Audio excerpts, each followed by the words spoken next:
ఇక సీఎం రేవంత్ తో పాటు మంత్రులు కూడా మాట మార్చడంలో దిట్టగా మారారు. కాంగ్రెస్ సర్కార్ చేసిన అప్పులపై నిన్న కేటీఆర్ చేసిన సవాల్కు స్పందించి తెలంగాణ భవన్లో చర్చకు వస్తానన్న మంత్రి జూపల్లి వాళ్ళ మాట మార్చారు. తెలంగాణ భవన్కు రాకుండా అమరవీరుల స్తూపం వద్దకు రావాలంటూ మంత్రి జూపల్లి మాట్లాడారు. అక్కడికి కూడా వెళ్లడానికి సిద్ధమైన బీఆర్ఎస్ నాయకులను పోలీసులతో అడ్డుకుంది చేతకాని చేయవలేని రేవంత్ సర్కార్. కేటీఆర్ చేసిన ఆరోపణలు నిజం కాబట్టే చర్చకు రాకుండా అరెస్టుల పర్వానికి తెరలేపిందని బీఆర్ఎస్ నాయకులు మండిపడుతున్నారు.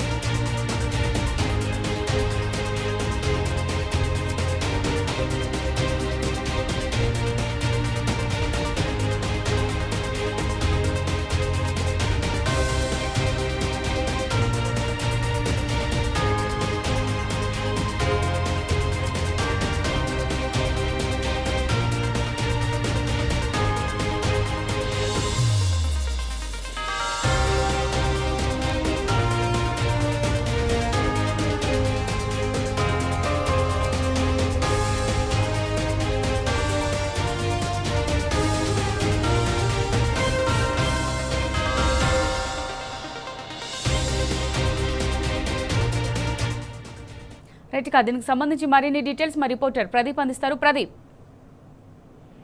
మొత్తానికి మంత్రులు ఈ రోజు చేసిన హడావుడిలో ఎంపుగోలు పడ్డారనేది స్పష్టంగా అర్థమవుతా ఉంది. ఎందుకంటే ముఖ్యంగా జూపల్లి కృష్ణారావు ఆయన సంబంధం లేదు, ఆయనే నేరుగా ప్రశ్నించి నిన్న ఏదైతే గత ప్రభుత్వం చేసినటువంటి అప్పుకు సంబంధించి 8 లక్షల కోట్ల అప్పు చేసింది అని చెప్పి ప్రకటించారు. ఈ అప్పును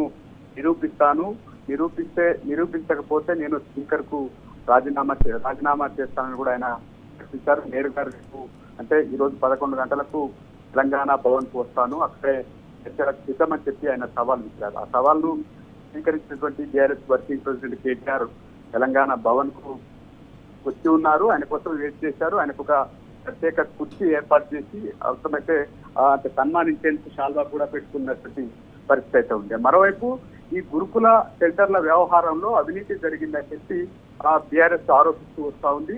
బీఆర్ఎస్ సంబంధించినటువంటి LP deputy leader Harish Rao, అదేవిధంగా ఆ party general secretary RS Praveen Kumar గురుకులాల్లో జరిగినటువంటి టెండర్లకు సంబంధించి ప్రభుత్వానికి సంబంధించి పదే పదే ఎత్తి చూస్తున్నటువంటి నేపథ్యంలో ఆయన సవాల్ కూడా విచ్చారు.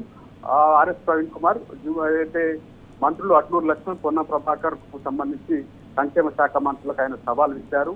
ఆ సవాల్ను స్వీకరిస్తున్నామని చెప్పి నిన్న సంక్షేమ శాఖకు సంబంధించిన మంత్రులు పొన్నం ప్రభాకర్, అట్లూరి లక్ష్మణ్, అదేవిధంగా అజారుద్దీన్ ప్రకటించారు. మేము చర్చించేందుకు గన్ పార్క్ కు వస్తాము. అయితే వారు ఒక కండిషన్ పెట్టారు, మాజీ మంత్రులు కానీ ప్రస్తుత ఎమ్మెల్యేలు ఎవరైనా చర్చకు రావచ్చు, వారితో చర్చించేందుకు మేము సిద్ధం, కానీ ఆర్ఎస్ ప్రవీణ్ కుమార్ తో చర్చిస్తామని చెప్పి 3 మంత్రులు పొన్నం ప్రభాకర్, లక్ష్మణ్, అజారుద్దీన్ ప్రకటించారు. 9 గంటలకు వారు గన్ పార్క్ వద్దకు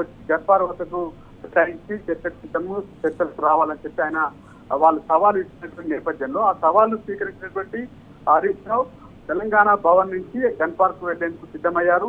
గన్ పార్క్ కు వెళ్లకుండా తెలంగాణ భవన్ వద్ద వారిని అడ్డుకున్నారు పోలీసులు. ఆయన ఎలాగైనా వెళ్లేందుకు సిద్ధపడడంతో అక్కడ కొంత ఉద్రిక్త వాతావరణం చోటు చేసుకుంది. హరీష్ రావు సహా ఇతర బీఆర్ఎస్ నేతలను అరెస్ట్ చేసినటువంటి పరిస్థితి. అయితే చర్చలకు తాము సిద్ధమని చెప్పి బీఆర్ఎస్ వర్కింగ్ ప్రెసిడెంట్ జూపల్లి కృష్ణారావుతో చర్చించిన సిద్ధమని ప్రకటించారు. అదేవిధంగా సంక్షేమ శాఖ మంత్రులు పొన్నం ప్రభాకర్, అట్లూరి లక్ష్మణ్, అజారుద్దీన్ ఇచ్చినటువంటి సవాళ్లు స్వీకరించి చర్చలకు తాము సిద్ధం, ఆధారాలతో సహా గురుకుల టెండర్లో జరిగినటువంటి అవినీతి అక్రమాలను బయట పెడతామని చెప్పినటువంటి నేపథ్యంలో అటు హరీష్ రావు వైపు మంత్రులు చర్చలకు ఆహ్వానిస్తూనే ఇక్కడ పోలీసులతో అడ్డుకున్నటువంటి పరిస్థితి. అయితే మొత్తానికి మంత్రులకు స్వయంగా హరీష్ రావు ఫోన్ చేశారు. అక్కడ ఉన్నటువంటి 3 మంత్రులకు ఒకరి తర్వాత ఒకరికి ఫోన్ చేశారు. ఆ ఫోన్లు అప్పటికే కొద్దిసేపు 11:30 వరకు ఏదైతే 11:30 వరకు గంటన్నర సేపు అక్కడ గన్ పార్క్ వద్ద హడావుడి చేసినటువంటి మంత్రులు ఆ తర్వాత సిఎల్పి కార్యాలయానికి వెళ్లారు. హరీష్ రావు ఫోన్ చేసినటువంటి సందర్భంలో 3 మంత్రుల వద్ద ఫోన్లు ఉన్నాయి. ఫోన్లు వస్తున్న క్రమంలో ఫోన్లు ఎత్తొద్దంటూ మంత్రులు సైకిల్ చేస్తున్నటువంటి పరిస్థితి. ఎక్కడ ఫోన్లు ఇచ్చేస్తే నేరుగా చర్చలకు అంగీకరించాల్సి వస్తుంది అన్నటువంటి భావనలో అక్కడ ఫోన్లు హరీష్ రావు ఫోన్ వస్తే అడమెచ్చిపోయినటువంటి పరిస్థితి అయితే మనం స్వయంగా చూసినటువంటి పరిస్థితి. మొత్తానికైతే మంత్రులు సవాలు విసిరారు. సవాలు విసిరి ప్రభుత్వాన్ని ఇరకాటంలో పెట్టారు. టీఆర్ఎస్ చర్చలకు సిద్ధమంది, మేము ఏదైతే ముందు నుంచి చేస్తున్నటువంటి అప్పుల విషయంలో ఈ ప్రభుత్వం గత ప్రభుత్వాన్ని ఏ రకంగా తప్పుదోవ పట్టిస్తుంది, ఏ రకంగా బదనాం చేస్తుంది, గత ప్రభుత్వం చేసిన అప్పులను ఎక్కువ చేసి చూపిస్తుందని చెప్పి మొదటి నుంచి ఏదైతే రేవంత్ రెడ్డి ప్రభుత్వం వచ్చిన నాటి నుంచి బీఆర్ఎస్ వాదిస్తూ ఏదైతే ఆధారాలతో సహా చూపిస్తుంది. కానీ పదే ఎక్కువ అప్పులు చేశారు అని చెప్పినటువంటి పరిస్థితి మనం చూస్తా ఉన్నాం. అటు జూపల్లి కృష్ణారావు నిన్న ఏదైతే ప్రెస్ మీట్ సిఎల్పి కార్యాలయంలో ప్రెస్ మీట్ లో అప్పులకు సంబంధించి 8 లక్షల కోట్ల అప్పు చేసింది గత ప్రభుత్వం అని ప్రకటించారు. ఈ రోజు గాంధీ భవన్ లో మరోసారి మాట్లాడుతూ 7 లక్షల పైసలకు కోట్ల అప్పు చేశారని చెప్పి మరొకసారి మాట్లాడినటువంటి పరిస్థితి.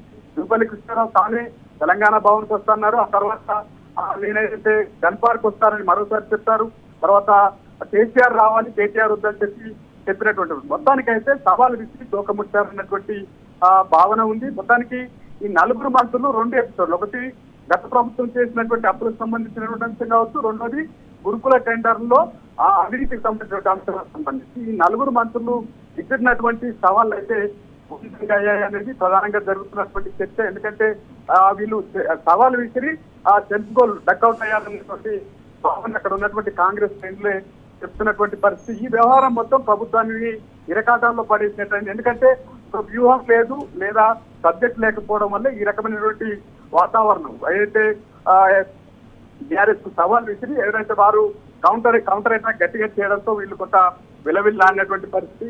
మొత్తానికైతే ఈ రోజు జరిగినటువంటి ఎపిసోడ్ అటు గురుకుల టెండర్ల వ్యవహారం సంబంధించి లేదా జూపల్లి కృష్ణారావు తనంతటి తానే తెలుసుకోలేసుకున్నటువంటి పరిస్థితి. ఆయనను ఎవరు ఈ సబ్జెక్ట్ లో ఇన్వాల్వ్ చేయలేదు. ఆయనే స్వయంగా నేను తెలంగాణ భవన్ కు వచ్చి గత ప్రభుత్వంలో జరిగినటువంటి 8 లక్షల కోట్ల అప్పును నిరూపిస్తాను, లేదంటే పదవికి రాజీనామా చేస్తానని అయితే ప్రకటించారు. ఆ తర్వాత తెలంగాణ భవన్ కాదు, గాంధీ భవన్ ఏదైతే గన్ పార్క్ అని చెప్పి మరోసారి ఏదైతే సవాళ్ళకు సంబంధించి ఆయన సవాలు విసిరి తెలుసుకోలయ్యారు.